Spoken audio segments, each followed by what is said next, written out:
जो मुझे एक अंग्रेज ने एक कुरान मजीद की कॉपी दी है, वो अव्वल से लेकर आखिर तक उर्दू में ही है, अरबी का उसमें बिल्कुल नाम ही नहीं है। इसके मतलब क्या ख्याल है? जो ये बिक रही है वहाँ दुकानों पे भी, नहायत में मुनासिब बात है। देखिए, कुरान करीम एक ऐसा कलाम है जिसका 100% दुरुस्त तर्जुमा हो ही नहीं सकता।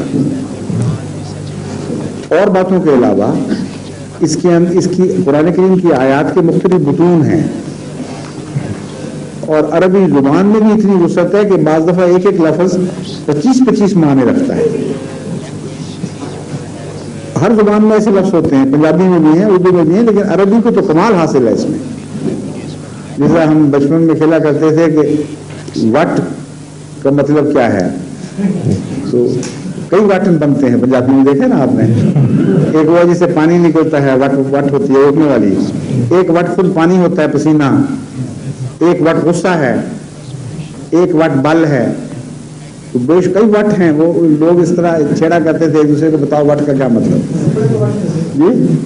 वही बल बल बल वो उर्दू में वट को बल भी कहते हैं, मैंने कह दिया वो। हाँ, तो इसलिए अरबी तो जो उम्मुल लफ्ज़ना है उसमें तो आप अंदाज़ा नहीं कर सकते कि कितनी वुसअत है।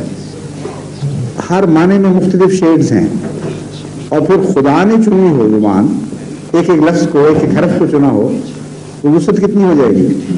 अब अगर एक ही को तर्जुमा करके पेश करे तो बड़ा जुर्म है, क्योंकि वो ये ज़ाहिर कर रहा है कि गोया मैंने कुरान करीम इसी तरह पेश कर दिया, यही कुरान है। गलत तर्जुमे भी कर सकता है, अपने इस्तेमाल भी वो मंसूब कर सकता है। इसलिए जमात अहमदिया का तो मसलक यह है कि अरबी साथ होनी लाजमी है, ताकि हर इंसान को हक हासिल हो कि जहाँ भी कोई तर्जुमा हुआ है वहाँ असल लफ्ज़ देखे, और फिर डिक्शनरी की मदद से या उलमा की मदद से चेक कर सके कि ये यहाँ दुरुस्त है कि नहीं।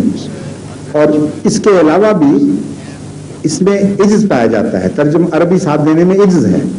मतलब ये असल कुरान ये है, तर्जुमा कुरान नहीं है।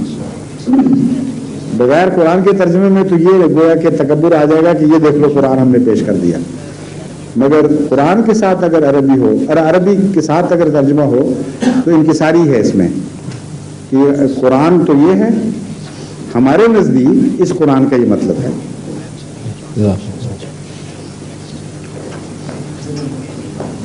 सुनाइए। Yes, after that.